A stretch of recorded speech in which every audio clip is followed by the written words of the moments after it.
पवन सिंह का ये 5 गाने हैं सुपरहिट से भी हिट है, लेकिन इस गाने में हद से ज्यादा है डबल मीनिंग। हेडफोन के बिना मत सुनिएगा। रात दिया बुता के पवन सिंह और इंदु सोनाली की आवाज में ये गाना पवन सिंह के सबसे पॉपुलर गानों में शुमार है। इस गाने को पवन सिंह और अम्रपाली दुबे के ऊपर फिल्माया गया है। इस गाने को 610 मिलियन व्यूज मिल चुके हैं। लॉलीपॉप लागेलू पवन सिंह का सबसे पॉपुलर गाना यही है, जो हर पार्टी की शान है। इस गाने को पवन सिंह ने ही गाया है। इस गाने को 229 मिलियन व्यूज मिल चुके हैं।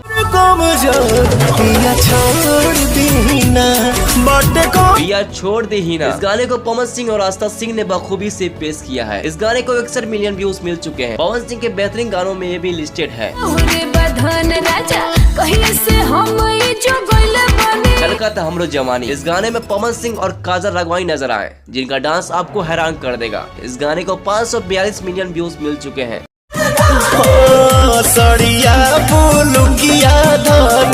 सड़िया बुलुकिया, इस गाने में पवन सिंह के साथ क्वीन शालिनी नजर आई हैं। इस गाने को 50 मिलियन व्यूज मिल चुके हैं। ऐसी अमेजिंग फैक्ट जानने के सब्सक्राइब कीजिए द भोजपुरी मूवीज फैक्ट को, और इंस्टाग्राम पे फॉलो करना मत भूलिएगा।